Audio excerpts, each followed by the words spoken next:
Había una vez un rey.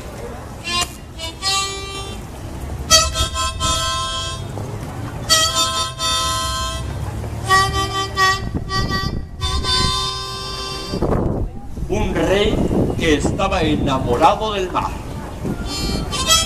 pero no lo conocía, nunca lo había visto.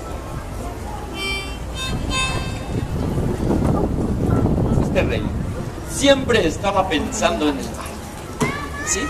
Nunca había visto el mar, sin embargo, cuando había días alegres, felices, en que el rey andaba contando chistes por el reino, cantando, bailando, saludando a todo el mundo, la gente del palacio decía: de seguro que el rey está pensando en el mar. Y efectivamente, así era.